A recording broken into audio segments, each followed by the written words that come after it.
24 দফা কর্মসূচি দিয়ে দ্বাদশ জাতীয় সংসদ নির্বাচনের ইশতেহার প্রকাশ করলেন জাতীয় পার্টি। বিস্তারিত থাকছে টি নিউজে, সাথেই থাকুন।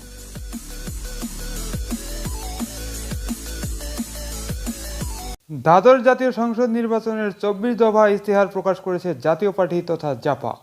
তাদের এবারের স্লোগান শান্তির জন্য পরিবর্তন, পরিবর্তনের জন্য জাতীয় পার্টি।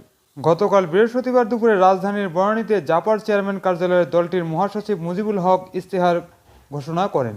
মুজিবুল হক চুন্নু বলেন, 90-এর প্রেক্ষাপটে পরিবর্তনের পর বিগত 33 বছর দেশের মানুষ ক্ষমতাসীন রাজনৈতিক দলগুলোর সীমাহীন দুর্নীতি, দলীয়করণ, জনগণের সম্পদ আত্মসাৎ এবং অর্থ পাচার দেখে আসছে, যার ফলে গণতন্ত্রকামী মানুষ তাদের মৌলিক অধিকার থেকে বঞ্চিত হচ্ছে।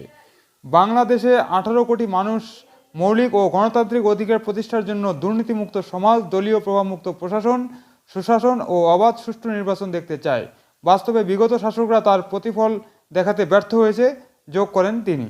জাপা মহাসচিব আরও বলেন, গণতন্ত্রকে অর্থবহ করতে হলে গণতান্ত্রিক ব্যবস্থা কায়েম করতে হবে। সেই লক্ষ্যকে সামনে রেখে জাতীয় পার্টি দ্বাদশ জাতীয় সংসদ নির্বাচনে অংশগ্রহণ করতে যাচ্ছে।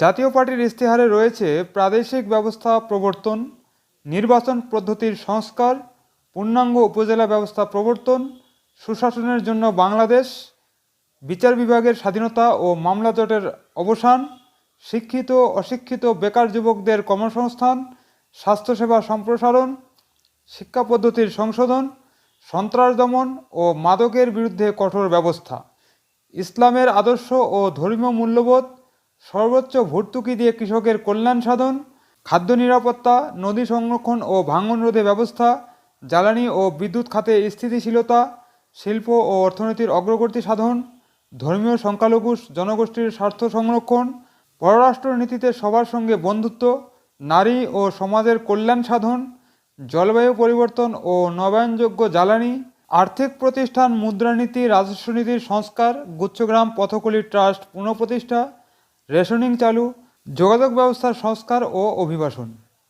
সুপ্রিয় দর্শক, জাতীয় পার্টি তথা জাপার দ্বাদশ জাতীয় সংসদ নির্বাচন ইশতেহার নিয়ে এই প্রতিবেদনটি এখন এখানে শেষ করছি। পরবর্তী সংবাদ নিয়ে আবার আসবো আপনাদের সামনে। সে পর্যন্ত ভালো থাকবেন, ভালো রাখবেন এবং চ্যানেলটি সাবস্ক্রাইব করে টি নিউজের সাথেই থাকবেন। ধন্যবাদ সবাইকে।